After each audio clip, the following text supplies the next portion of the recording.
All right. I gotta get on the other side real quick. Whoop. Don't mind my disembodied or my legless body. So this is the Fat Electrician. Of course, if you guys know, I thoroughly enjoy Fat Electrician videos because they're always amazing. But this is America's greatest dive bomber, Dusty Kleiss. So, I expect to be learned something here. So let's check Midway, out. one of my favorite military movies of all time. However, there is one glaring problem with this film, and that is the fact that they left out the man that is arguably the most important guy of the entire battle. Now, to be fair, they do kind of reference him at the very end of the movie. Okay. In the credits, when they're talking about legendary pilot Dick Best, they say that Dick Best is one of only 2 pilots in U.S. naval history to score direct hits on 2 separate enemy carriers in the same day. Well, this is the other guy. Today we're talking about Norman Jack Kleiss, aka Dusty. In my opinion, he is the most important man at the Battle of Midway, which obviously is going to be a very controversial, disputable take, but here's the criteria that I'm using to judge that. You see, when you talk about an enormous battle like Midway, there's a lot going on. There's a ton of very important people. You have brilliant leaders like Admiral Nimitz. Maybe he's the most important guy. Obviously, in World War II, there's a lot of very important people that did a lot of very important things. Lee being one of them. But like depending on like circumstances, some are rise to occasion higher than others. But anyway, sorry. You have brilliant intelligence officers and code crackers that cracked the Japanese code, gathered the intelligence to know when, where, and how to attack the Japanese. Maybe they're the most important, but when you ask me who's most important, it's the men that are on the ground, or rather in the planes, doing the work. Because when push comes to shove, you can have the best leadership, the best code cracking, the best intelligence, and the best battle plan on the face of the planet, but if you don't have the men to go in there and execute and get the job done, it's all worthless. So with that criteria in mind, the question becomes, out of the thousands of men that went into the Battle of Midway, who is the one man out of all of them that put in the most work? Who took the fight to the enemy the hardest? And that man is unarguably, undisputably, Dusty Kleiss, and we're gonna get into it right after a word from our sponsor. Delete me! Okay, all right. You've got a gun and you've got 2 Fat Electrician Championship belts. Perfect. You showing off your Christmas presents? Yep. Show it off to the camera.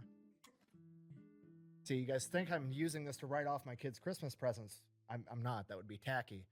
I'm actually hiring my children as child actors and writing off their salaries. God damn it, Nick. The kids. Oh, you can't even see the one. Hold on. The youngest. Youngest is so... I remember when my son was like that. What? I'll explain when you're older. It's fine. All right, you guys know the deal. Delete Me, online subscription model. You give them money every month. They turn around and make sure that data brokers on the internet aren't selling your personal information. What does this actually do in practice? It gets rid of a bunch of robocalls and spam emails. And on top of that, your personal info isn't just floating around the internet for anybody to be able to buy for a couple of bucks. I know what you're thinking, because I thought the same thing. I don't want to give Delete Me all my personal information either. I'm trying to get my personal information off the internet. Why would I give it to an internet company? You don't really have to give them your personal information. It's honestly kind of creepy. I gave them my name and my email address, and that was it. They came back to me a couple days later and was like, is this your address or one of your previous addresses? It was. Is this your mom's full name? Uh-huh. Is that your dad's full name? Uh-huh. Are you related? I'm going to state this again. I know I've stated this before. Please definitely go check out Delete Me. I do use the service as well. It is so good, and it saved me so many headaches, and I don't get as many spam calls. I don't get a lot of other things. I get some spam calls, but that's people spoofing. So it's a little bit harder for them to get around that. But I'm not getting as many junk emails that are like, hey, here's this, here's that. Most of it's like things that I'm directly connected to. And stuff like that. So definitely check them out, because it is definitely worth it. It is a little pricey. It's like $130 a year is what I'm paying, but it is worth it for peace of mind. It's as much as what I'm paying yearly for Amazon, and it's being used every single day. Pretty good deal, just saying. Anyways, yeah, Back to the ad, Nick. Tell us all about Delete Me.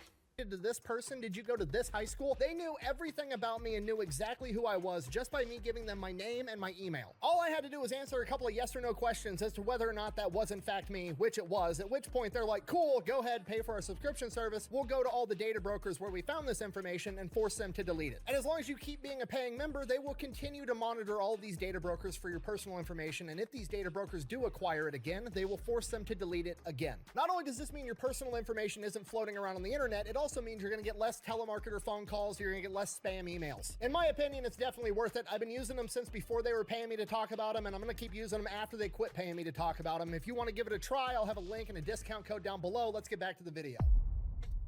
Again, I'll hold on. Let me go back a couple frames. Go check out Delete Me. Use that QR code and use code Electrician on it. Go use it. Trust me. Trust me. You want peace of mind. This actually works. It's worth it. I'm going to vouch for it. Being a paid user of Delete Me. Please go definitely check it out. It's worth it. And I guarantee you're going to have a lot more peace of mind knowing that you're not going to get a fucking spam call at 3 a.m. from some guy in India saying that they're from Microsoft. Just saying. And they have family plans too. So if you want to get like older family members on, definitely check it out. I'm going to talk about them whether or not they pay me ever. They probably will never, but that's besides the point. Anyways, back to Video. this. Back to All right, this. our story begins on March 7th, 1916 in Coffeyville, Kansas, when Norman Jack Kleiss is born. He is the youngest of 3 siblings, raised in a very religious household, and from a very young age, he is extremely independent and kind of a troublemaker. At the age of 4, he decides he does not like I'm color me surprised. World War II hero that came from a family and was a troublemaker? Nah. his first name Norman and decides to just rename himself Jack using only his middle name. Adults would literally come up to this 4-year-old and be like, how's little Norman doing? And he'd be like, my name's Jack. At 5 years old, he wanted to know where his dad went off to work every day. So after his dad left for work, he decided he was just gonna follow the car into town, walked into town, crossing multiple railroad tracks, multiple intersections, pretty dangerous endeavor for a 5-year-old, and then just wanders into his dad's work like 2 hours later. Dad's pissed off, takes him back home, ties him to a tree. Apparently that was appropriate back then. It was a different time. To be fair, you got to keep the kids safe somehow. That's one way of keeping your kid at home. Just saying. I guess the tree is now his babysitter. Whatever. Unlike most World War II heroes we cover on the channel, I don't believe that Jack grew up in extreme poverty like everybody else. I believe that because, well, he had a house cleaner at a young age. That is, holy until shit, he got the house cleaner fired. At the age of 5 years old, somebody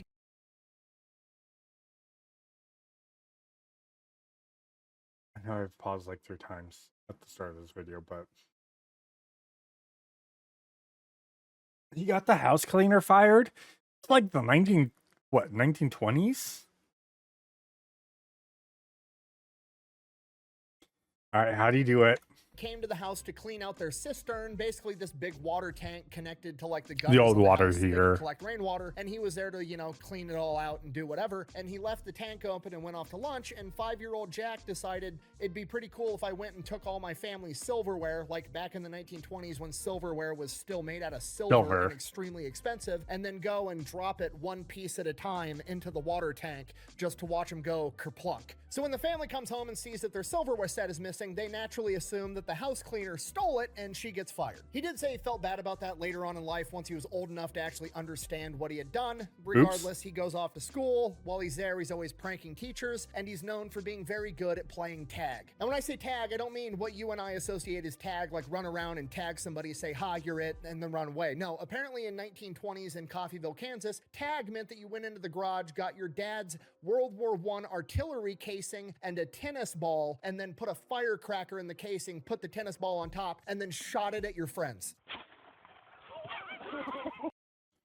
We used to be a proper country.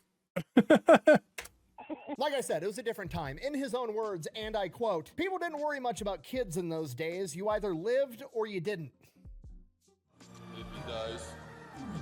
Speaking of which, he got his first job at 8 years old, All hauling right, yeah. cans of paint Yep. up scaffolding for painters at a construction site. Different Then time. at the age of Different 12, time. His mother gets diagnosed with stomach cancer, and Oh, Dad shit. doesn't have any options. He has to break up the family for a little bit. He sends Jack and his brother and sister to go live with their uncle, and he has to take his wife off to Baltimore, Maryland, to basically live at Johns Hopkins Hospital. They live with their uncle for about a year until, unfortunately, his mother passes away when he's 13 years old, and Dad comes back home. During that time he lived with his uncle, however, Jack would often go to work with his uncle, who was a surgeon, and watch him do surgeries. And during that time, he decides that's what he wants to do with the rest of his life. He wants to go be a surgeon just like his uncle. So Jack goes back home, living with his dad, living with his siblings. Obviously, his dad is now a single parent. He's never really had a close eye on him his entire life, and it's going to be even less so now, A, because he's older, and B, because Dad's a single parent and he's probably working. Because of this, at the age of 15 years old, he gets bored and decides that he's going to go join the Kansas National Guard, lying about his age so he can get in early. Obviously, it ends up working. He becomes a Cav Scout at the age of 15 years old, and this is like back in the 1920s, 1930s, when they're still actually riding horses around and shit. His horse's name was Jeff, and he trained it to bite people on the ass if they wouldn't make eye contact with him. While in the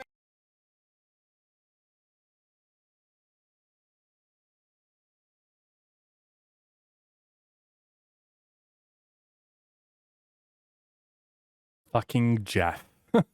Sorry.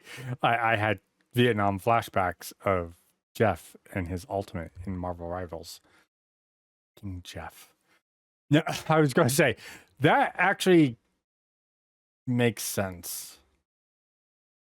Because there's a period where, well, I mean, you figured we didn't really start having social security cards, social security numbers until like 1930s ish. Thanks, Roosevelt. Yeah, 1930s ish, something like that.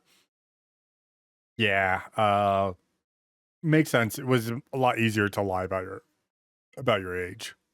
National Guard, he has like the aha light bulb moment that changes the trajectory of his entire life. They're out there doing this field op, you know, a training exercise. He's out there with Jeff and all the other Cav Scouts, and while they're doing this military exercise, an enemy biplane flies over all these horses, and then the referee comes out and is like, "You're all dead." To which Jack is like, what the fuck you mean we're all dead? The plane just flew over. Like, they spotted us, yeah, but we're not dead. And they're like, no. In real life, that thing would have had machine guns and it would have mowed all of you down. Hearing this, he's like, okay, that's fucking awesome. I got to trade Jeff in and get me a plane, because clearly planes are the future of warfare. Sorry, Thunder. I gotta put you down. How's your leg, huh? How's your leg? You ready to race? So at that point, he decides if he's going to be in the military, he wants to be a pilot. Okay. From here, he goes on, finishes high school. After high school, he applies to go to the U.S. Naval Academy, Annapolis, which at this point in time, America's not at war. It's a lot harder to get into the military in general, and Yeah. it's especially a lot harder to get into an 1930s, actual yeah. academy like West Point or Annapolis. Despite that, he did do pretty well in high school, so he ends up getting the 4th alternate slot, meaning he's definitely not getting a shot to go the year after high school. If he waits a year, he might be able to get in. And that's just a maybe, so he goes and applies for college. If he can't be a pilot, he might as well be a doctor. That's been his plan his whole life. So he applies to go to Kansas University. He gets accepted, but he's going to need a pretty big scholarship to be able to pay for it. So he tries out for this big scholarship that'll give him a full ride. He has to go in, does all this testing, passes all the tests, and he makes it to the interview portion for this scholarship. So he's in this interview, it's going great, and then they hit him with what he sees as the trick question. They ask him, "Do you believe in evolution?" You son of a gun. And you gotta remember, this is the early 1900s. The country is still much more religious than it is today. Yes, a lot that of is people very true. reject evolution because they see that as, you know, going against what the Bible says, how everything was created. And he grew up in an extremely religious Methodist household, so obviously he probably doesn't believe in evolution. So he kind of interprets this as a trick question that they're using to weed out all the religious country people from Kansas, and he gives the perfect answer in response. I'm paraphrasing, but it was essentially like, well, I guess I don't really know, but I'm really hoping that after going to Kansas University for 4 years and studying really hard, that I'll know the right answer for sure. Just totally finesses the interviewer. winds That's a up good getting the answer. scholarship. I'm not gonna lie, that's a good Contacts him and answer. was like, hey, we found out that you have a pending slot at Annapolis to go to the Naval Academy. You can't have the scholarship and a pending spot at Annapolis. You got to pick one or the other. Which kind of sucks because Annapolis is just a maybe and the scholarship is a sure thing. And now he has this big decision to make. He winds up deciding that he's going to risk it and he's going to try try to get into Annapolis. He's going to be in there waiting for a year,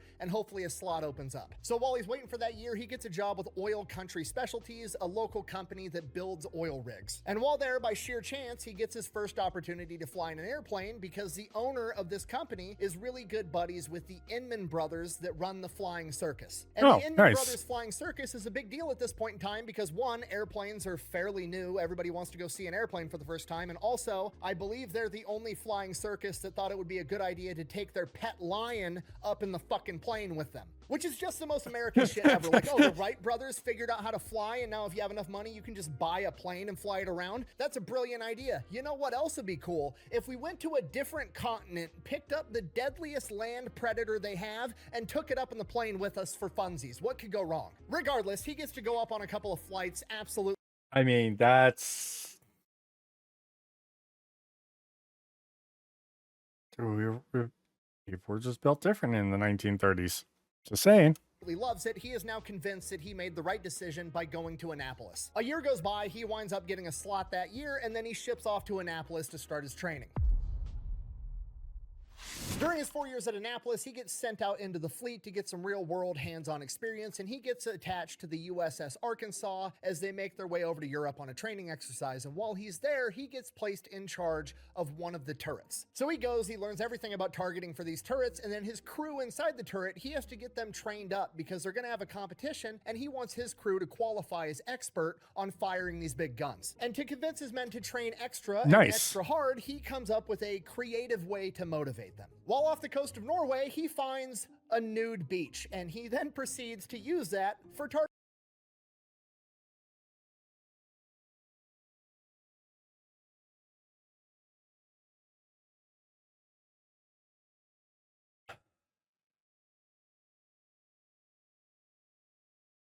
I mean, it's a really good way of getting people motivated. Just saying. Targeting practice. Obviously not firing ammunition at the nude beach, but just like, hey, do you identify the target? Okay, give me those coordinates. And then the crew runs their drill and simulates firing around. So they're like miles off the coastline. The people on the nude beach, it's like there's no way that ship can see me, but they're sitting there with these super high-powered binoculars, and Jack is talking to his crew like, okay, all right, you see the blonde? The one with the huge tits that's topless? Yeah, that one. Okay, go ahead and target her. I just try to stay away. Just so boring. Needless to say, crew, very motivated to train. They end up going into this competition. They qualify as expert and get to paint a big white E on the side of their turret. So that goes great. From here, he goes back to Annapolis, finishes his coursework, graduates, then gets sent out to California, and he becomes the turret officer on a cruiser. Surprise, surprise, they qualify as expert again. Boobs!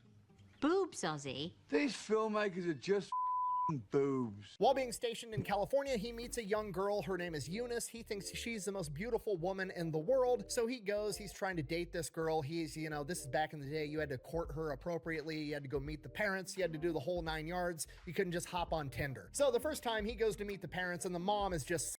Again, we used to be a proper country.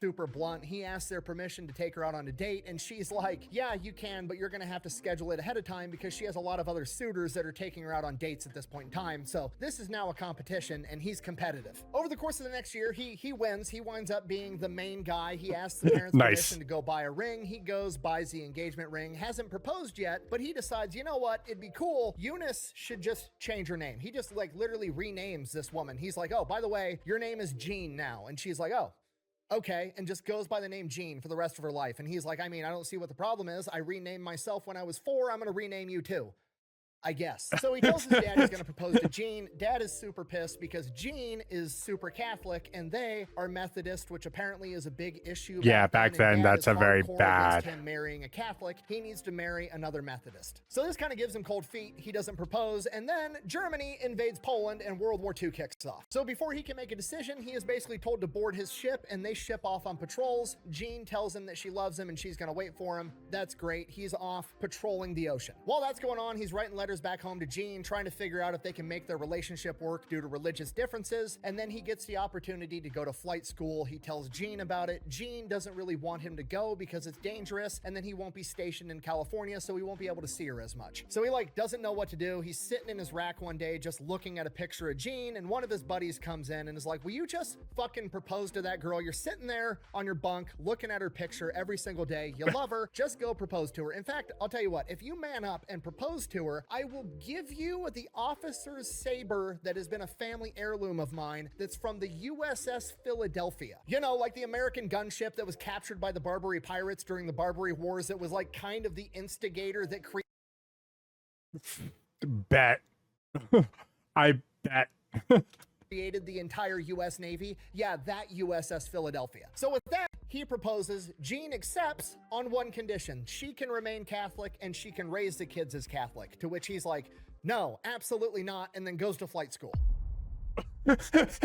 I So mean, from here, he ships off to Pensacola, goes to flight school, passes. Then he has to go to an additional flight school so that he can be a carrier-based pilot and learn how to land on aircraft carriers, because that's an entirely different ball of wax. They got to learn how to not only land on them during the day, but land on them during the night, which he equates to something along the lines of jumping onto a moving skateboard with your eyes shut. So he goes, he passes that, and then he gets stationed on the USS Enterprise as a pilot, where he is basically voluntold, you're a dive bomber now. They didn't ask him. yeah. On the okay. Our unofficial flight. So if you don't know, the USS Enterprise, throughout all of our years of having a Navy, the USS Enterprise is our unofficial flagship. And it's gone from being, what was the term for it? The old sea barges, the massive sea barges that had like 40 guns. I can't remember the name of it. But it's always been our quote unquote flagship is the most important ship in our Navy. Even like now we have a USS Enterprise. We've always had an Enterprise. Just because, I don't know, we're Americans. We're fucking dumb. We like it. I don't blame them.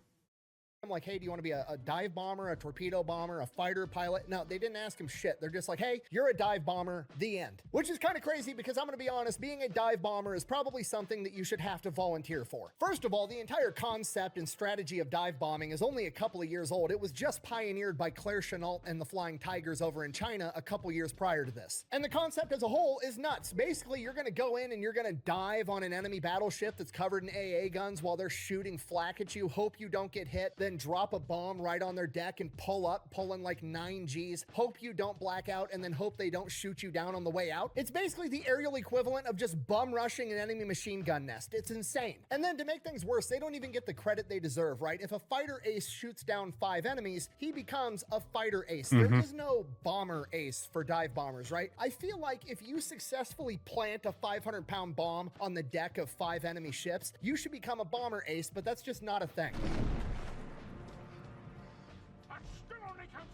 Regardless, that's what he's doing. So he shows up to the USS Enterprise, and when he first gets there, he's the new guy, and, you know, everybody's kind of concerned about the quality of the new pilots coming out of training.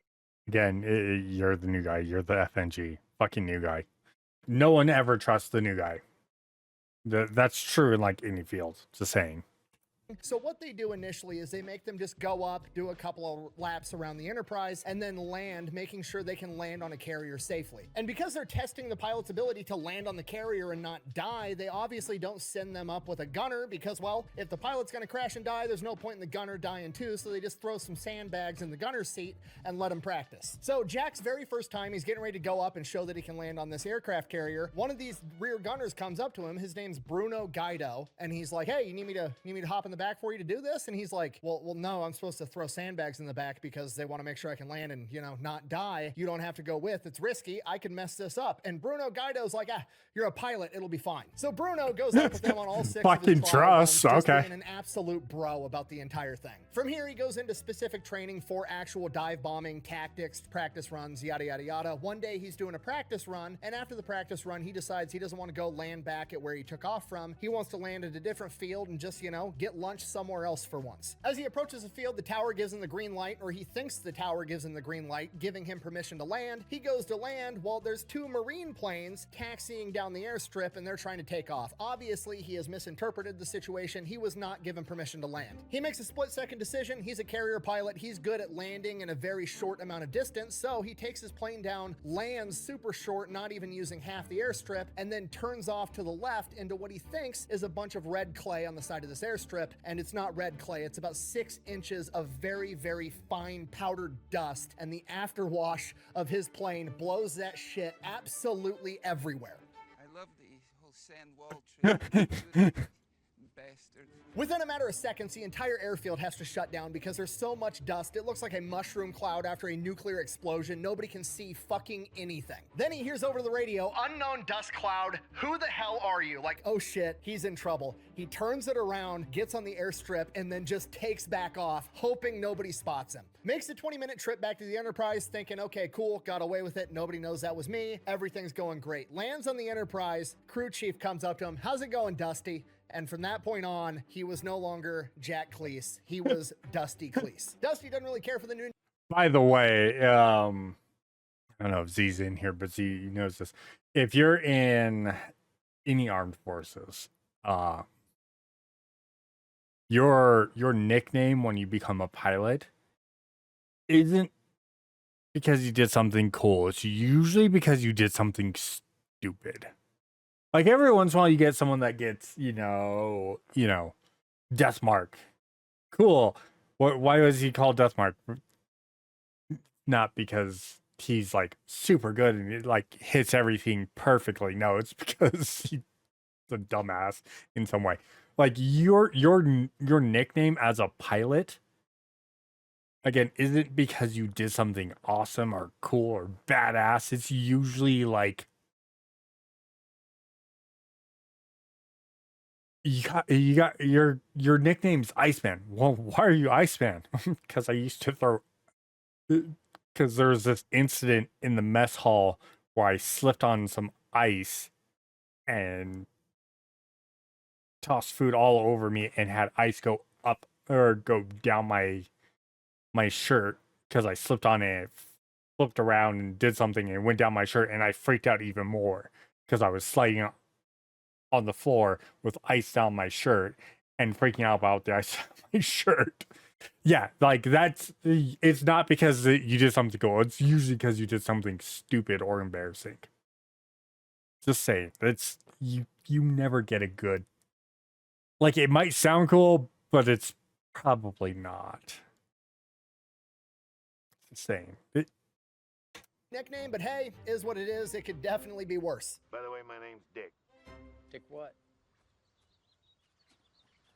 That's From here, he goes through a bunch of different training operations, taking up different rear gunners with him all the time, trying to find the rear gunner that he wants to be his, that goes up with him on every mission in real life. After running through like 20 guys, he finds a young 20-year-old by the name of John Snowden that he thinks is the best rear gunner in the Navy, and that becomes his new guy. From here, we're set. We're good to go. He's trained up on dive bombing. He's got the best rear gunner in the Navy. America's not at war yet, but if they do go to war, he's going to be ready. Now, because it's looking more and more like America is going to get involved in World War II, the government's trying to get, a bunch of propaganda. They want footage. They want stuff to be able to show people, to get them to enlist in the military. They want to be able to sell war bonds. They want to start getting all this stuff ready. So on September 1st, 1941, they send a Hollywood production team out to America's flagship, the USS Enterprise. And they want to get mock footage of American Dauntless dive bombers doing a dive, and then one of them gets shot down and burns into flames. But obviously, we're not going to shoot down an actual plane, so we need to simulate somebody getting shot down and somehow make it look like it's smoking and burning as it spirals out of control. So they take these canisters of acid and mount them where the wing bombs normally would be, and they rig them up so that the pilot can flip a switch and it opens up the canisters, and that's gonna like catch in the air and disperse, and it's gonna look like smoke from a fire as this plane is simulating spiraling out of control. And the guy with the acid on his plane is gonna be Dusty's squad leader, in theory the most experienced pilot, a guy by the name of Dickinson, and he's supposed to dive away from the formation and in the dive release the acid so it all flies behind him and doesn't hit any of the other planes. Well, when Dusty goes up with him, he decides that he's going to release the acid while he's still in the formation before he dives. Dusty, who's on his wing, gets his entire plane covered in acid, immediately fogs up the entire windshield. He can't see fucking shit. Then it gets inside the cab, Of course. fogs up and cracks his goggles, gets in his eyes, and it's burning his face and hands as he's trying to fly this plane. 1 second, he's flying along, everything's going according to plan. The next second, his entire face is on fire and he can't fucking see anything, so he dives down trying to get out of this cloud of acid, and then eventually wipes his eyes free and pulls up, and he still can't see anything because the windshield's still fogged up. So he's leveled off, he's going straight, can't see where he's going, so he pokes his head outside of the cabin and sees that he leveled off 50 feet above the ocean. He was that close to dying. He then somehow manages to get back and land this plane. As soon as he gets there, the ground crew's there spraying off the plane with hoses. The acid had eaten the paint off the plane. They're spraying him with the hose. He gets rushed off to the hospital and he stays there for the next 9 days getting treated for burns. Now, on one hand, that fucking sucks. On the other hand, Dusty Kleiss now has bad eyesight, which means he's definitely the main character. Oh no. So Dusty recovers in the hospital, gets recovered, gets clear. So, if you don't know, whenever Fat Electrician talks about like World War II veterans, especially some of the badass ones and the main characters, like 90% of the ones he's talked about so far have had bad eyesight. Like they can't, they've just had bad eyesight, so they've like cheated to become pilots or like cheated to become submarine captains, stuff like that. They just have bad eyesight and are just badass. Weird how that works, right? cleared to fly again, and then on November 28th, 1941, he boards the USS Enterprise, and they are escorting some Marines out to Wake Island, except everything this time is fucking weird. Admiral Halsey, the guy in command of the USS Enterprise, and all the high-ranking officers are being weirdly serious about everything. They're going out, they're conducting real patrols, actually looking for enemies. They have standing orders that if they see a Japanese submarine, they are to sink it immediately, which is weird because we're not at war with Japan yet. So something's going on, but Dusty doesn't really know what. Maybe they're just like getting ready for war and this is all training. He really has no idea. So they go, they make it out to Wake Island, they drop off the Marines, and they start heading back. They're supposed to be at Pearl Harbor on December 6th. On the way back, they hit some inclement weather. They get delayed. Now they're not going to make it until December 8th, 1941. So the morning of December 7th, the USS Enterprise is about 215 nautical miles away from Pearl Harbor, and because they're getting close, they are now within range of the planes, so they send 18 planes out on a scouting mission just for practice to go around Hawaii, and then they're going to land on Ford Island and wait for the Enterprise to show up. Dusty is not one of those 18 planes because he's been flying missions for the past 2 days straight, so he's held back in reserve just in case anything happens, which it won't because we're not at war with anybody. About an hour and a half later, like 7:45 in the morning on December 7th, a bunch of broken radio transmissions start coming in on the USS Enterprise, and Dusty is in the control tower hearing all of it. Just messages coming in from different pilots that don't make any sense, hearing things like, "This is an American aircraft, please don't shoot," or "That motherfucker's actually shooting real bullets at us. Start shooting back." Dusty has no idea what's going on, and neither does anybody else. The scouting patrol ran into the Japanese formation on its way to attack Pearl Harbor. 5 of the 18 USS Enterprise planes wind up getting shot down in this attack, but nobody knows that yet. As far as Dusty knows, all 18 of them are still MIA. The entire Enterprise is scrambling. They're trying to get more planes ready to get them off the ship. Dusty runs out on the deck. He's still thinking in the back of his head, this might just be some elaborate training exercise. The USS Enterprise is hoisting its battle flag as the loudspeakers come on and announce that we are now at war with Japan. Dusty is in the air by 9:30 a.m. leading a 6-plane formation with a bunch of other planes from the USS Enterprise as they are just doing hot laps around the Enterprise and its task force, getting ready for them to get attacked too. After an hour and a half of scouting and patrolling the area, they don't see absolutely anything. And in the back of Dusty's head, he's still thinking maybe this is just some elaborate exercise. But as he comes back to the USS Enterprise, like that makes sense. Like if you've been doing training exercises and you're told this, but you're not. No one's giving you, hey, no, we are explicitly, we're about to be at war. Like we're pretty sure we're gonna be at war, which leads credence to the fact that we knew about Pearl Harbor beforehand. But that's a conspiracy theory that we will talk about another time. And then when it actually happens, and not knowing what's going on, yeah, it's really easy to go, this is a really elaborate training exercise, right? Like it's really easy to think that. and lands, he sees that she's flying her battle ensign, which is something that you don't do for a training exercise, and he realizes that this is for real. Later that day at dusk, they send Dusty and the rest of the planes in the USS Enterprise up on another mission. They are going to try to track down the Japanese fleet and return the favor for what they just did at Pearl Harbor. Unfortunately, they were given a bad heading and weren't able to locate the Japanese fleet. Next morning, December 8th, They went- it's the day after Pearl Harbor. Everything's I believe like the heading that they were told was like, because when you get out there, you're looking at degrees. They're about 6 degrees off on one on return angle. So pretty much Japan came one way and then retreated back in that direction. But where they were told they should be at that point was like 6 degrees off to like the left type thing, and couldn't find. That's why I'm guessing, because I know there were some attempts during this time that to go back after the Japanese, and no one could find them because Japanese didn't retreat exactly. They kind of went off skew, knowing that America would retaliate, so they went off in a different direction. Kind of did like a long loop around.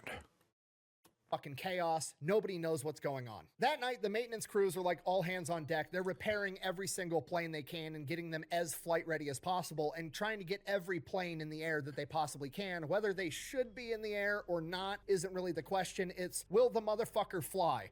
And if the answer is yes, it's going up. So they cobble together this makes sense dive bomber, and they fuck up the paint job, and they accidentally label it SB-18. Well, there's already an SB-18, so now there's two SB-18s, and that's the one that Dusty's supposed to be going up in. Dusty realizes this, but everything's so chaotic, he doesn't want to like cause issues and send it back, so he's just like, it's fine, I'll just go up on the scouting mission, the motherfucker will fly, everything's gonna work out. So he goes up with one wingman doing this scouting mission, just defending the Enterprise, seeing if he can spot any Japanese ships. Once him and his wingman get up in the air, none of his gauges are working, his radio isn't working, he can't get a hold of the other pilot, and they're going along, and eventually the pilot just peels off and disappears into the clouds. And like I said, Dusty doesn't have a radio. He has no idea where the fuck he went, so he figures, okay, that guy probably got a radio message from the Enterprise to make its way back. So he starts trying to make his way back, but he's completely lost contact with this other plane. Once he gets back to where the Enterprise was when he took off, it's no longer there. And like I said, it's overcast, so he can't get enough altitude to see out far enough to be able to spot this plane, so he's flying low above the water, and he has to start conducting a grid search looking for the USS Enterprise, hoping he can find it before he runs out of fuel. Because he realizes if he runs out of fuel, there's a chance that nobody's ever going to come looking for him until it's too late, because there's already an SB-18 on the deck. So if they go and they take a roll call and they're like, yeah, SB-18 went out this morning, hey, SB-18's on the deck right now, he must be back somewhere, nobody's coming to save his ass. He's looking for the USS Enterprise for like 2 hours straight. He's about to run out of fuel, and as he's approaching, he sees this little gap in the cloud cover, and right through this gap, he sees the USS Enterprise right in the center of it. He immediately dives, going straight through this gap in the clouds, headed straight towards the Enterprise, and as he's approaching, he sees, oh shit, The task force is under attack because he sees the destroyers firing their anti-aircraft guns. And as he gets closer, he realizes, oh shit, they're firing anti-aircraft guns at me because, well, he's diving on the USS Enterprise and there's already an SB-8 team on the deck. Maybe this is a capture plane by the Japanese. Nobody has any idea. Regardless, they're now shooting at him. Thankfully, Yeah, that I would be scared shitless at that point. I would be, I'd be wearing some brown pants at that point, and not because I went up with brown pants. they miss most likely plot armor because you can't kill the main character. They realize it's an American plane and he's able to safely land back on the USS Enterprise. As soon as he lands, he is informed Admiral Halsey wants to talk to you. To which Dusty's like, fuck, my career's over. So he goes to Halsey's office, explains everything that happened, and Halsey just goes, okay, you're dismissed. He leaves thinking like he's gonna get new orders to go back. He's gonna be grounded. His flight career's over. The end. It turns out Halsey liked what he did and recommended him for a promotion. From here, the Enterprise makes it back to Pearl Harbor on December 8th. All right, Halsey. I see you.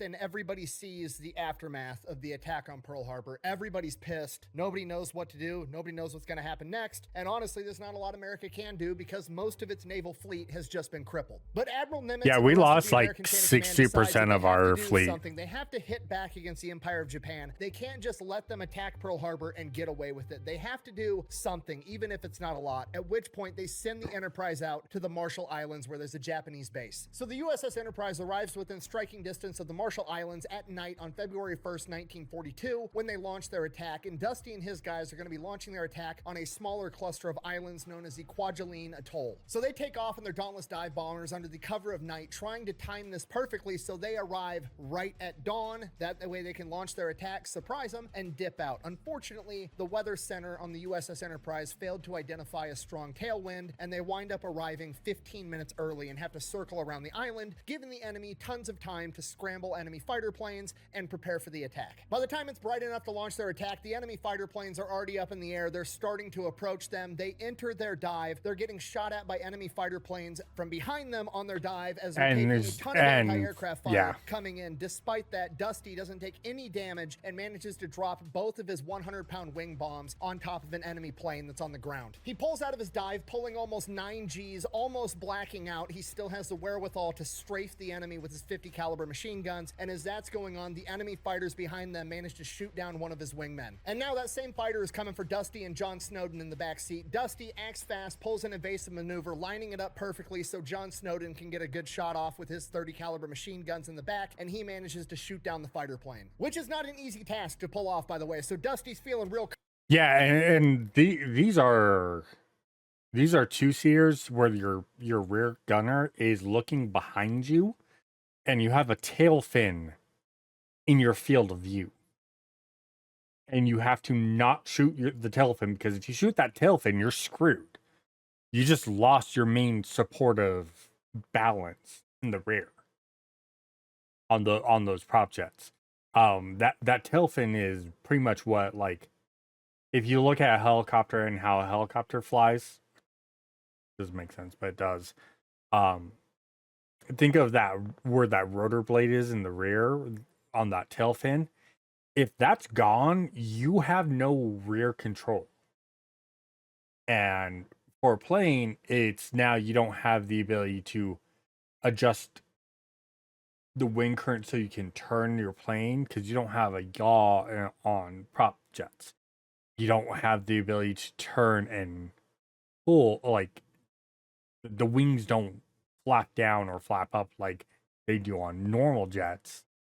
All your turn control is in that tail fin, pretty much. And if you don't have that, then you have no control. If you take out the tail fin of a helicopter, it just starts spinning out of control because it has nothing to stabilize that back to keep it straight while the propeller's going. Just a little what I know from aero mechanics. Don't mind me. confident in his choice of having John Snowden be his tail gunner. Then the radio lights up saying that there are confirmed Japanese vessels in Kwajalein anchorage and that they are free to bomb them if they have any bombs left. Dusty still has his 500-pound bomb on his fuselage, and he's not about to bring that all the way back to the Enterprise, so he beelines it to Kwajalein anchorage. As he approaches the anchorage, he picks out the biggest ship. It is the Japanese cruiser Katori, immediately goes into his diving run, dives on the ship, dives. Typically, you're supposed to pull out at 1,500 feet. Dusty wants to make sure this thing fucking hits. He pulls out at 1,000 feet and drops this bomb right on its deck. As he pulls up out of the dive, he's not going to be able to see if that bomb hit or not, but John, facing the other direction in the rear seat, is able to see the entire thing, and he's absolutely certain that they just sunk this cruiser. Later documentation after the war would reveal that the cruiser Katori was not sunk by Dusty with one bomb. However, it was severely damaged and had to go into dry dock for an extended period of time. So at the end of the day, it's still one man with one bomb taking out an enemy ship for an extended period of time. He's out of bombs. They head back to the Enterprise. They land. They all go to the briefing room, debrief on what just happened. And the dive bombers from the USS Enterprise in this run managed to take out 6 planes, 2 buildings, 2 airplane hangars, 6 storehouses, 2 tanker ships, 1 supply ship, and 1 cruiser. So now it's time to go get lunch. Oh, yeah. And do it again. They go, they have lunch. Now they're going out on another mission to attack the island of Taroa. Oh, shit. Here we go again. This is the same day, just so we're on the same page, in case this wasn't crazy enough. So they head out to Taroa, and this time Dusty and John are in the same formation as Dick Best. They are literally Dick Best's wingman, like the main character from the movie Midway. Yeah, that guy. Now, this is a smaller island. There's not supposed to be a bunch of anti-aircraft fire, but as they initiate their dives, there is a metric fuck ton of anti-aircraft fire coming off of this tiny island. And to make things worse, there's fighters tailing them from behind again. Don't worry, it gets worse. John gets on the radio and tells Dusty, we've got 3 fighters on our tail about to shoot us down. So Dusty immediately, thinking fast, engages his split flaps, violently slowing down the plane as all 3 fighters zoom right past him because they don't have that capability. He then somehow manages to avoid all the anti-aircraft gunfire, continues his dive, drops his 500-pound bomb and both of his 100-pound wing bombs directly into an aircraft hangar. Pulls up and then proceeds to strafe the entire airstrip with his 50 caliber machine guns while John Snowden's in the backseat with his 30 caliber turret, also strafing. They finish their strafing run, at which point they're out of bombs. Time to head back to the Enterprise. On their way back, a fighter gets on their tail. So Dusty, just a normal day's work, does his maneuver, gets the perfect line of sight for John to be able to shoot this guy down. Doesn't hear the machine guns go off. And he's like, oh, fuck, is John dead? John! To which John is like, I may or may not have got a little excited back there and used all my ammunition when we were strafing the airstrip. I can't shoot this guy down. Fuck. Hearing that, they get lit up John blew his load. by a burst of Japanese machine gun fire. One of the bullets goes right over Dusty's head. Said if he was 2 inches taller, it would have killed him. Another bullet goes into John's ass, and another bullet goes directly into their fuel tank. And this is an SBD-2, which does not have self-sealing fuel tanks, so they are more than likely about to burst into flames. At which point, Dusty figures, well, if I'm about to die, I might as well do some cool shit. He goes into some type of evasive maneuver, says doesn't know what it's called, never learned it in school, doesn't know what he did, probably couldn't do it again, but he winds up behind the enemy fighter plane and shoots it down. Then somehow, through main character energy and divine intervention, he does not burst into flames and makes it safely back to the Enterprise. John Snowden then immediately gets rushed off to the medics, and as soon as Dusty gets out of the plane, sirens start going off because there's now 5 Japanese twin-engine bombers headed straight for Enterprise. And oh shit. Alright, give me a second. I gotta use the bathroom real quick. I need to pee. This is the issue with like an hour-long Fat Electrician video. You gotta pause and like use the bathroom sometimes. We're like halfway through this too. A little more than halfway. But I'll be right back. Dusty is standing on the deck watching as these 5 bombers are coming right at him. We're back at this. Bombs, evasive maneuvers, all of them miss, but one of the bombers gets so heavily damaged by enemy AA that it's not going to make it back, and they see the bomber turn as it starts diving at the USS Enterprise, turning itself into a kamikaze plane. Okay, that makes sense. Down, everybody on the deck of the Enterprise is just looking at this thing like, this is going to take out the Enterprise. This is game over. There's nothing we can do. And one sailor on the deck runs over to the back seat of a Dauntless dive bomber parked on the deck, mans the 30 caliber machine guns, and starts shooting at this bomber as it approaches. Manages to shoot the pilot, forcing the plane to veer off course and just barely miss the USS Enterprise. That would, oh, that's so scary. Because you gotta figure, like, the Japanese bombers were not light planes. They were, I mean, let's be honest. You look at most of these planes, they're like 2.5 tons. And a Japanese bomber was like 5.5 tons. You're looking at like 15,000 pounds. Plus, it's got fuel to carry it a couple thousand miles, or a couple thousand miles at max. That hitting the deck of a ship is going to do massive damage, if not sink it. As it just barely misses the Enterprise, it dumps fuel all over the deck of the Enterprise, which immediately catches fire, and this same sailor jumps out of the back seat, unmanning the guns, grabs a fire extinguisher, and puts out the fire before damage control guys can get there. And then the dude just disappears. Nobody even knew who did it. Halsey yells down from the deck, "Bring me whoever that just was." The ghost of main character syndrome. That's who it was. And everybody's looking around like, we're all wearing the same clothes. We're all mostly a bunch of white dudes. I don't know who did it. Dusty said watching that in person was the bravest thing he'd ever seen anybody do. And for the next hour, officers are roaming around below deck and above deck, interviewing and interrogating people, trying to figure out who just saved the USS Enterprise. And after like an hour, they finally figure out that it was Bruno Guido, the same tail gunner that went up with Dusty on his first 6 carrier landings. Apparently, he was worried that he was going to get in trouble because he was supposed to be on guard duty, not manning machine guns, saving the entire ship. He ends up in Halsey's office, worried that he's going to get in trouble. Halsey ends up promoting him. Yeah, Halsey was a badass, not gonna lie. February 24th, 1942, the USS Enterprise is now attacking Wake Island, which was previously an American installation that was attacked at the same time as Pearl Really quickly, how are you doing, by the way, Ken? Hopefully you're doing well. Harbor. The Marines and the civilian construction workers that were there put up a hell of a fight against the Japanese for multiple days, but eventually would wind up losing the island. And now the Enterprise is here to take revenge. Military intelligence says there's supposed to be a bunch of planes and enemy ships there, so they set off in their dauntless dive bombers. They go By the way, Wake Island, we held them off, like we pretty much beat the Japanese at Wake Island, and the general there gave up right into an ammo after we depot. won. A humongous explosion ensues. He pulls out of his dive, strafing on his way out. He then circles around looking for any other viable targets, and the only thing he sees is a Japanese patrol boat patrolling the nearby waters. So he goes out, drops both 100-pound bombs on this patrol boat. Both of them miss. Okay, that's it. Game over. Time to go back to the Enterprise. Is what a normal person would say. Dusty Kleiss then decided that he was going to strafe the patrol boat not once, not twice, not 3 times, but a total of 19 fucking times until he was out of the patrol boat crew on the 17th pass. That makes me laugh. 50 caliber ammunition. According to John Snowden, at some point after multiple strafing runs, the entire crew bailed out, and when they peeled off, it was last seen smoking heavily, doing donuts in the water, completely unmanned.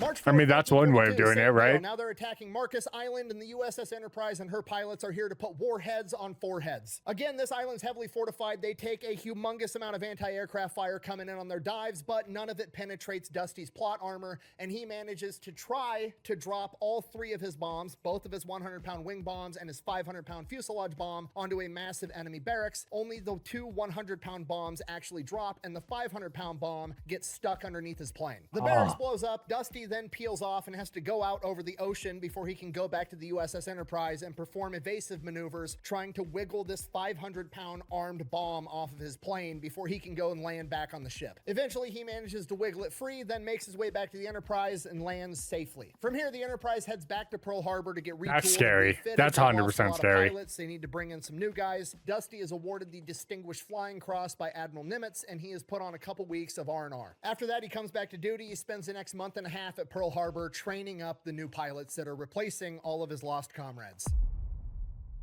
Battle of Midway. All right, the Battle of Midway. Here's the deal. Before we get into what Dusty did as himself as one man on that day, I need to give you a brief overview of the entire operation so you kind of have an idea of what's going on. Otherwise, that's all going to be lost because Midway is an enormous deal and you need this overview to be able to understand why. Basically, the Japanese have come to the conclusion that they need to be able to destroy all of America's aircraft carriers. The reason they need to destroy America's aircraft carriers is because, well, Dusty, the USS Enterprise, the Hornet, and the Yorktown have been going around the Pacific engaging all of the Japanese outposts, combined with the fact that Doolittle has launched his raid where American bombers took off from an American aircraft carrier and then bombed mainland Japan, scared the shit out of Japan. Now they've decided they need to... That's essentially, if you've ever watched the movie Pearl Harbor, even though it's based off of real events, but not fully, like it's super romanticized. But that's pretty much that bombing run you see in Pearl Harbor. That's that bombing run specifically.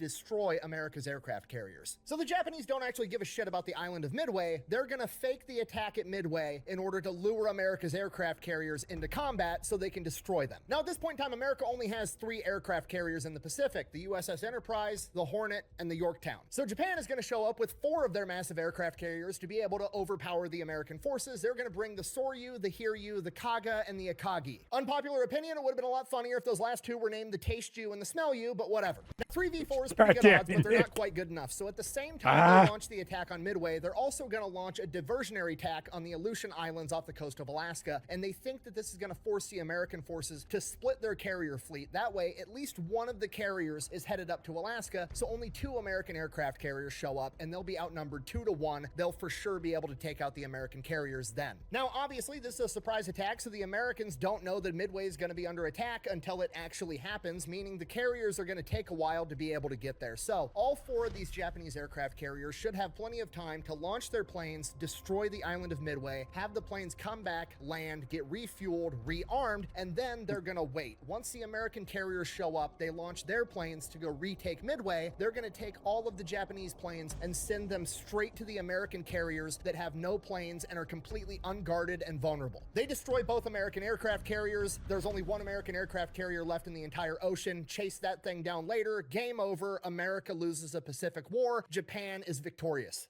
Okay, this plan is solid. It's absolutely That's a brilliant. really The good plan. only thing that could possibly go wrong with this plan is if all 3 American aircraft carriers were at Midway, they didn't know they were there, and then at the moment the Japanese send all of their planes to attack Midway, all 3 American aircraft carriers sent their planes to attack the unguarded Japanese aircraft carriers. That's the only thing that could go wrong, but that's impossible because the Americans don't know that the attack on Midway is happening. Except they do. American intelligence has intercepted transmissions and cracked the Japanese encrypted code. They know the day, the time, and the general area the Japanese fleet is going to be in, and all 3 of the American aircraft carriers are going to be there waiting to attack. Shit, your birthday's December 7th? I mean, good day, but again, Pearl Harbor, for Americans, you know, it's a day that will live in infamy. It's a day that Japan realized that they fucked up, and now we have anime.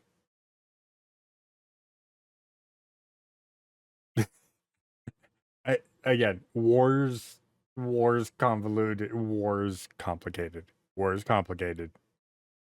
There are too many random little factors that can change things. So it could have gone so many different ways. At the opportune moment. Okay, if you're not picking up what I'm putting down, basically the United States Navy and the Japanese Navy are taking all of their chips and going... The best way to put it is, it's your important day. And then this event happened.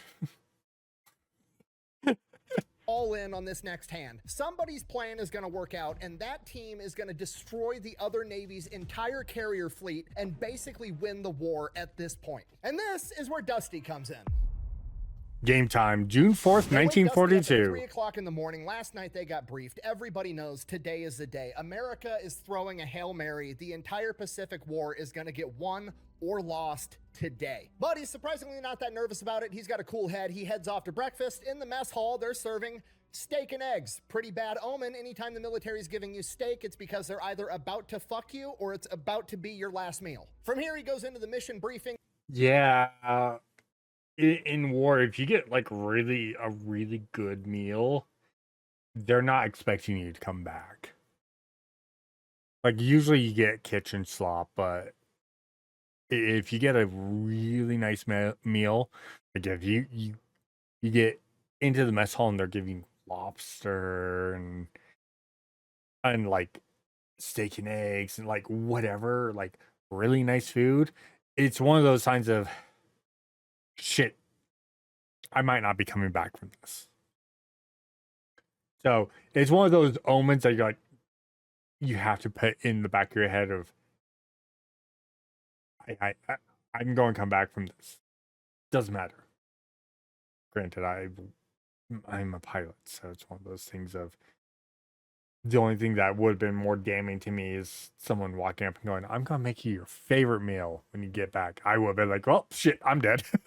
They find out that they are not going to have a fighter escort. The dive bombers are going in by themselves. Some of the dive bombing pilots are a little upset by this, but Dusty, still pretty unfazed. In his mind, he's got the best tail gunner in the world and he can handle it. What does start to bother him is when he finds out that they're going to be taking off about 175 miles from the Japanese fleet. That means that by the time they fly 175 miles, go through their attacking run, then fly 40 miles in the wrong direction to intentionally mislead the Japanese as to where the American fleet is, he's not going to have a lot of gas to make it back. And if anything goes wrong, he's probably going to have to bail out over the ocean. And it's not just going to be him, it's going to be everybody that has to bail out because everybody has the same amount of fuel and everybody's going on the same mission, meaning that rescue is going to be slim to none. Basically, he just has to accept the fact that everything could go right and there's still a pretty good chance that he's going to wind up dying as a piece of human beef jerky getting dehydrated in the Pacific sun on top of a life raft in the middle of the ocean. While this is going on, at 4:30 in the morning, all 4 Japanese carriers launch 108 Japanese planes to go attack Midway. Okay, the clock is now ticking. They have to be able to strike these carriers either while those planes are still in the air or while they're on the deck getting refueled and rearmed. The Japanese planes reach Midway by 6 o'clock in the morning, quickly overpowering the 26 Marine fighter pilots that are there defending, killing 17 of them. They also destroy the power plant, oil tanks, and some other buildings, but Midway has been heavily fortified because America knew this attack was coming. So they don't actually manage to destroy the airstrip, and they get 11 of their planes shot down for their troubles. Their attack lasts for about an hour, meaning that by 7 o'clock in the morning, all the Japanese planes are empty, out of fuel, out of ammo, headed back to their aircraft carriers, and 4 minutes prior to that, at 6:54 a.m. on June 4th, 1942, over the loudspeakers of the USS Enterprise, Dusty hears,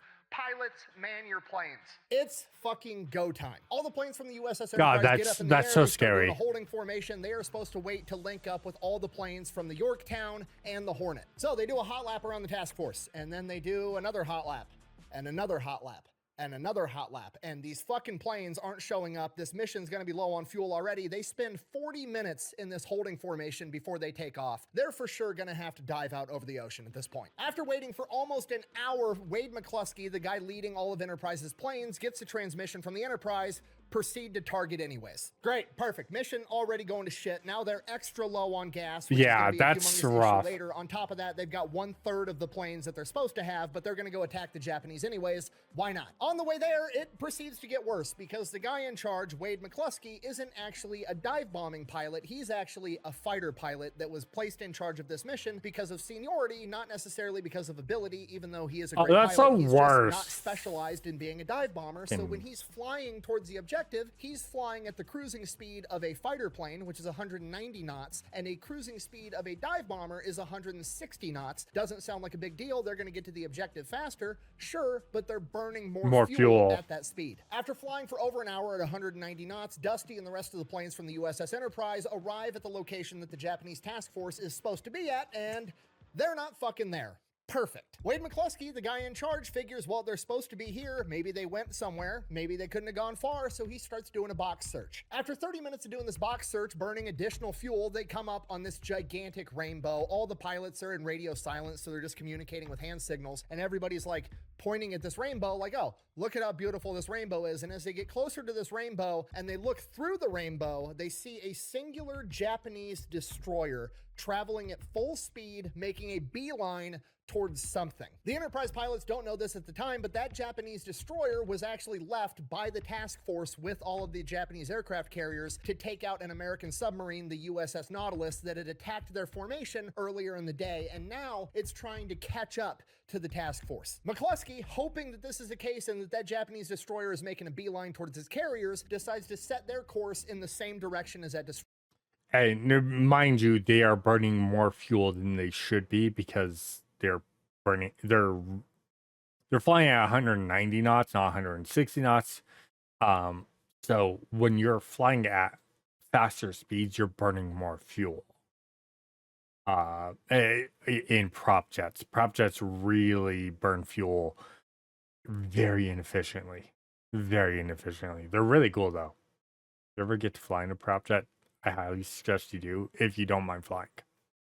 Destroyer, and they come up on the Japanese task force in 3 minutes. So now they've identified all the Japanese carriers. Dusty looks down at his gauges and he is below half a tank of fuel. At this point, Dusty and pretty much everybody else realizes that by the time they catch up to this task force, dive on it, go through the whole combat thing, then fly 40 miles in the wrong direction before looping back around and heading towards the Enterprise, they're probably going to run out of gas and have to ditch out over the ocean. At this point, it would be completely reasonable to say we have identified where the Japanese are, we should head back, refuel, refit, and then go and attack them. But nobody says it because everybody knows that this is their only chance. Every single man in that formation knows that almost beyond a shadow of a doubt that they're going to die at this moment. The only question they have left is, am I going to die in combat trying to hit the enemy? Am I going to successfully hit the enemy, get out of combat, and have to ditch out over the ocean where one of two things is going to happen? Maybe there's a slight chance I get rescued. More likely, I'm going to turn into human beef jerky in the sun, dying on a life raft. Or even worse, the Japanese are going to come and pluck me out of my life raft and torture me to death. Everybody knows it. Nobody says it. Nobody complains. Nobody second guesses the mission.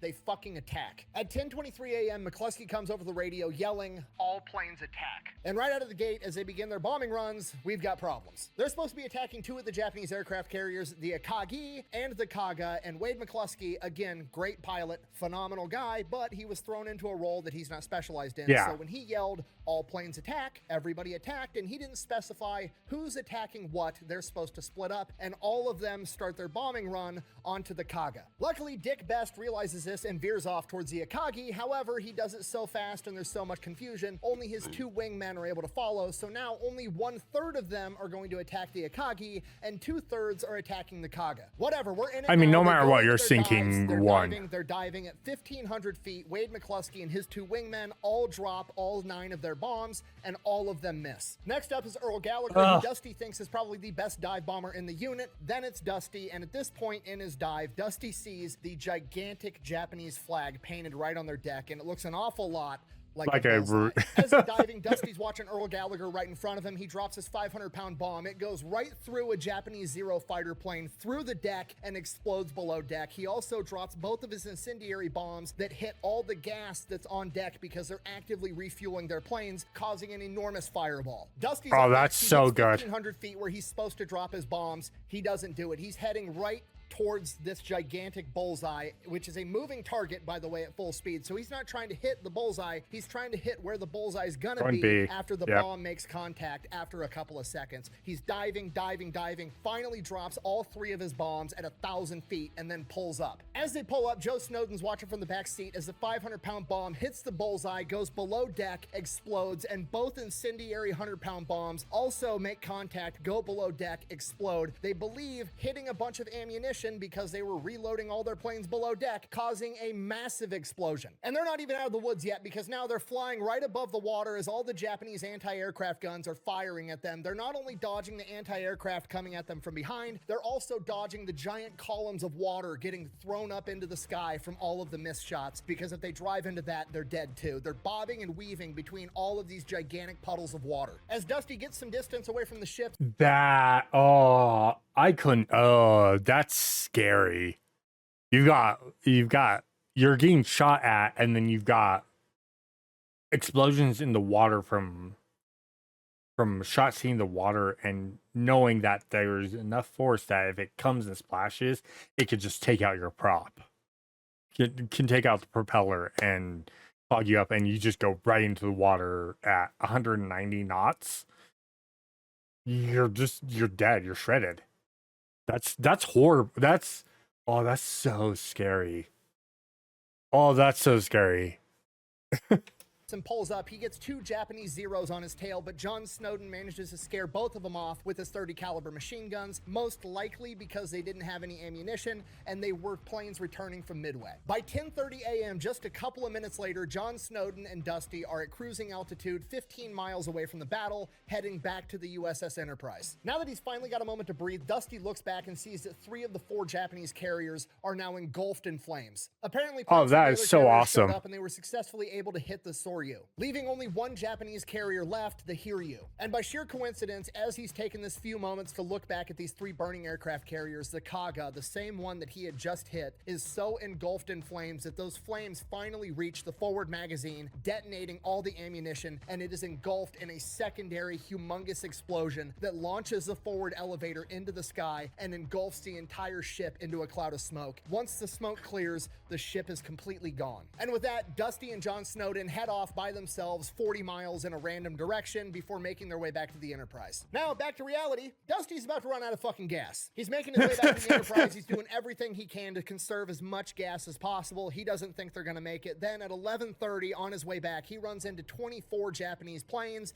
and 2 Zeros peel off their formation and start headed towards him. And at this point, fucking, it is what it is. He's got to keep heading towards the Enterprise if he wants to make it alive. So these 2 Zeros start closing in on him, and they're closing in on him, and they're closing in on him. John's just going to have to shoot him down. That's the only option, or we're going to die. And then before they get close enough to actually fire on Dusty, they peel off for whatever reason. As they get closer to the Enterprise, he starts seeing more dive bombers. They all split up after they attack, and then they're all reconverging at the same point. So he's starting to see more planes in the sky that are friendly, and he's starting to see a couple of dive bombers that have ran out of gas and their crews had to bail out. He's marking down locations so they can go back and save them later, but he can't stop to do a whole lot because his gas gauge says empty. As all the surviving American dive bombers are approaching the USS Enterprise to make their landings, Wade McCluskey completely redeems himself. Typically speaking, as the leader of the task force, he should get to land first. However, he's been shot and he's concerned about his ability to land on an aircraft carrier right now, and he knows everybody's so low on fuel that if he crashes this plane and bogs down the carrier and nobody else can land, they're all gonna have to ditch. So he elects to stay up in the sky and land last, letting all of his men land first. Just like I said, great pilot, great leader, just thrown into a role that wasn't his specialty at the time. You go and do something like this and totally redeem yourself. Dusty goes in, makes his landing, gets out of the plane, and the ground crew tells him he had less than 3 gallons of fuel left in his aircraft. And with that, which he heads means, off to lunch yeah, because, well, he got up at 3 a.m. and it's been a long ass day. And the worst part, it's not over yet. Oh, jeez. All right, America has successfully sunk 3 of the 4 Japanese carriers that were attacking Midway, and there's only 2 other carriers that the Japanese even have. It is now 3 Japanese carriers versus 3 American carriers. You know what's cool than 3v3? 3v2. America's gonna go sink that 4th fucking carrier. Why? Because fuck them, that's why. 3:30 p.m., loudspeakers on the Enterprise come on. Pilots, man your planes. Like I said, Wade McCluskey got shot. He's now out. Earl Gallagher is leading this attack. Also, like I said, Earl Gallagher, extremely talented dive bomber. He knows what's up. Hopefully this goes a little bit better. They take off towards the Hiryu. They get eyes on it by 4:55 p.m. and rather than just diving on it right away, they elect to swing around so the sun is at their back, so they are diving out of the sun. Oh, that's dirty. As they enter their dives, Dusty's leading the 2nd flight. Earl Gallagher's leading the 1st flight. Earl Gallagher drops his bombs, miss. His 1st wingman drops his bombs, miss. His 2nd wingman drops his bombs, hit. Next up, Dusty, aiming right for the giant fucking bullseye on the deck again, takes it down to 1,000 feet. All 3 bombs hit, pulls up.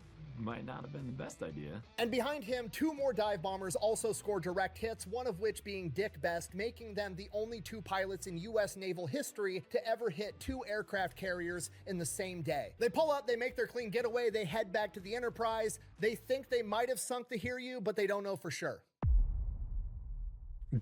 Next day, June 5th, 1942, the Hiryu still might be out there burning up, and we need to go make sure that that thing gets destroyed. So Dusty and some other dive bombers from the Enterprise head out to where the Hiryu is supposed to be. They make it out there. Hiryu, nowhere to be seen. The only thing that's there is a Japanese destroyer. Wait, what? They make it out there. Hiryu, nowhere to be seen. Or heard. The only thing that's there is a Japanese destroyer. They don't know this yet, but that Japanese destroyer was forced to scuttle the Hiryu by firing torpedoes at it because it was so critically damaged in the battle. At this point, they got to drop the bombs before they can land back on the Enterprise anyways, so they might as well try to drop them on this Japanese destroyer. Every single plane goes, dives on this destroyer. They drop bombs. What's up, Danny? Everybody, What's up? including Dusty, misses. They make their way back to the Enterprise. Next day, June 6, 1942, we've sunk all the Japanese carriers that we came here to sink, but guess what? They've got a bunch of other ships. We've got them on the ropes. We're going to go fuck those ships up too. They found another fleet. Just got home. Nice. Happy you're home.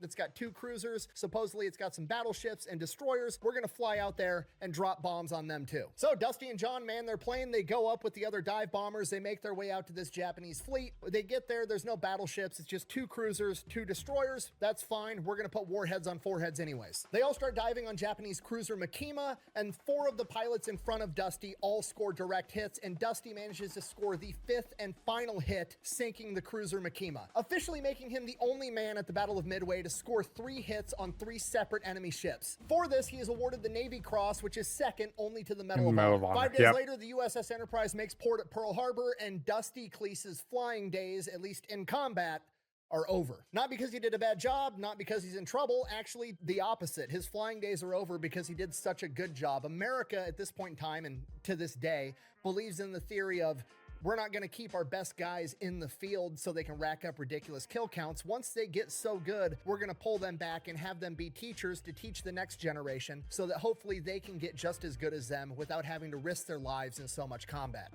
Not me. And Dusty is arguably one of, if not the most experienced dive bombers in the world at this point in time, so he gets pulled and goes off to teach everybody else how to do it. But not before he puts his request in for 30 days of leave, then takes Jean to Las Vegas and gets married. Okay, they finally got married. Okay. Apparently, religious differences between different sects of Christianity seem like a minor inconvenience after you've gotten a staring match with death for 3 days straight.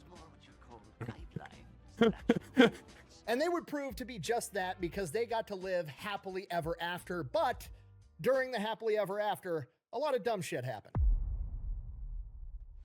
Oh no. Tell the new guys how to be a dive bomber. One of the first things that happens is his chain of command tells him, hey, here's this house you're living in. You don't have a phone. We need you to have a phone so we can call you in case there's an emergency, in case we see like, you know, a Japanese sub off the coast or something. We're going to need you to take your students out and go bomb that motherfucker. So you need a phone line so we can get a hold of you. So Dusty goes to the phone company. Is like, I need you guys. And this is before like phone lines were like everyone has a phone line. Like you could get a landline phone really easily now, and everyone has cell phones. In 1940s, you have to request it, and then they have to dig it out and get one in for you. Give me a phone line. And they're like, yeah, we'll get to it eventually. Weeks go by. They don't get around to it. He goes back in person and is like, hey, I need a phone line. My chain of command ordered me to get a phone. And they're like, well, what do you need a phone line for? And he's like, I'm the dive bombing instructor. And if there's an enemy submarine spotted off the coast, I'm the guy that's supposed to go put a fucking bomb on it. And then he's like, actually, you know what? Don't give me a phone line because I would rather stay at home sleeping in my bed than go bomb enemies. You know, just we're good. We're good. I'll tell the chain of command you said no, it's fine. And the phone company's like, fine, we'll get you a phone line. So that happened right out of the gate. Then once he starts teaching, he starts having issues. He takes the job very seriously. He wants to give these kids every edge that he can because he doesn't want them to go off and die in combat. And there's just some of these kids that are coming through that are not cut out to be dive bombers. They're not good enough. He wants to flunk them out, send them to go do something else. They're going to get themselves or somebody else killed. And he just keeps getting constant pushback from the bureaucracy because they need more dive bombers. Yeah, because the military. Dive bomber, and he's constantly just having that battle. And some of these kids are just fucking dumb. On one occasion, he gets called while he's having dinner with Jean at home, and they're like, you need to come in right now. We just had a training accident. So he runs, goes back onto base, gets into work, and it's like, what's going on? What's the deal? One of the pilots was up on a training exercise, and the pilot, when he went up, he had a tail gunner, and when he landed, he didn't have a tail gunner. So Dusty's interviewing the pilot, like, what happened? He's like, I have no idea. The dude just wasn't there when we landed. And he's like, were you talking to him during the flight? And he's like, yeah, I was checking in on him every couple of minutes. And he's like, and he was responding. He's like, well, yeah, every time except for the last time he didn't respond to me. And then I called out and he fucking didn't respond, and then I landed and he wasn't there. So they go out, they inspect the plane, and there's no like damage to the harness, the seatbelt isn't cut, and there's a footprint on the tail wing. So like this guy jumped out or fell out and kicked the plane on the way down. While they're trying to figure out what the fuck is going on, they get a phone call from some random farmer a couple miles down the road. The farmer gets on the phone and is like, yeah, one of your pilots just landed in my field.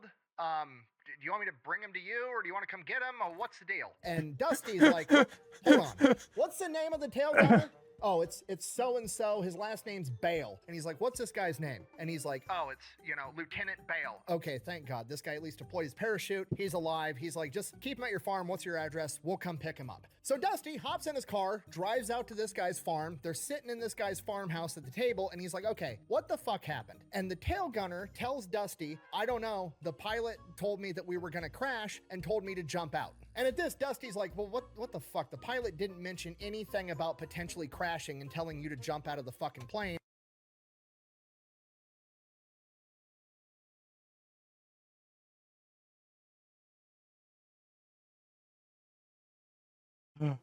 I have no words. I need to pause to wrap my brain around that, because, oh my God, people are, yeah. What is going on? He goes, I need you to tell me exactly what happened. Tell me exactly what got said. He goes, we were approaching the airfield, and so-and-so, the pilot, came over the radio and yelled, bail.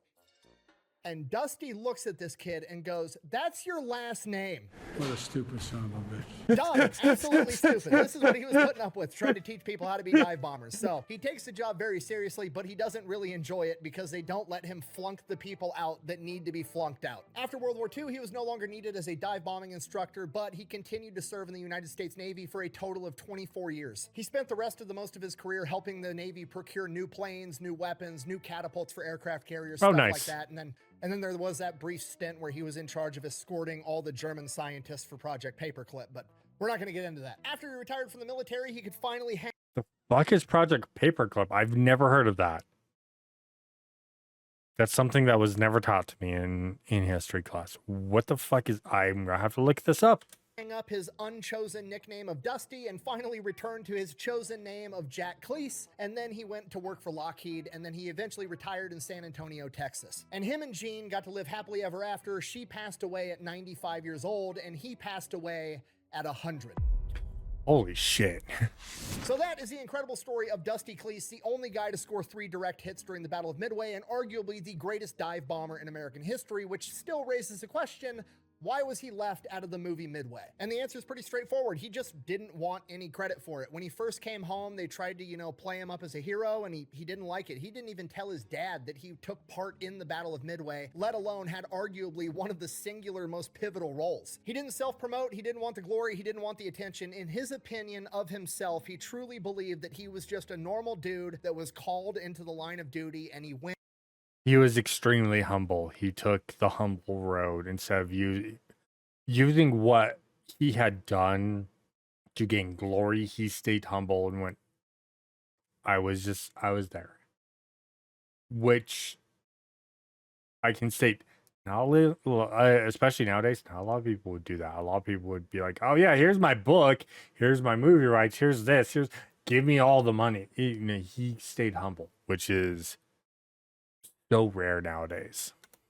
And did his job, and he had lost so many of his friends at the Battle of Midway, and he regarded them as just as good as him, and he truly felt that the only reason he was still there was just dumb luck, and he didn't think that he should get a bunch of credit for that. So he never talked about it. In fact, the only reason we have all these personal details of his account of Midway is because at the age of 99 years old, he finally wrote a book, and in that book, he says the only reason he was writing the book was because he was the last surviving dive bomber from Midway, and he felt that it was his duty to help keep the story alive. Not for him, but for everybody else. And to highlight how he truly felt that way, he literally titled the book, Never Call Me a Hero. And that is a story of Norman Jack Dusty Kleiss, in my opinion, the greatest dive bomber in 100 years old, yeah. Thank you for watching. Best way to support the channel is go buy some merch over at the Fat Electrician. Maybe drink some Echelon. All that's available over at thefatelectrician.com. Quack bang.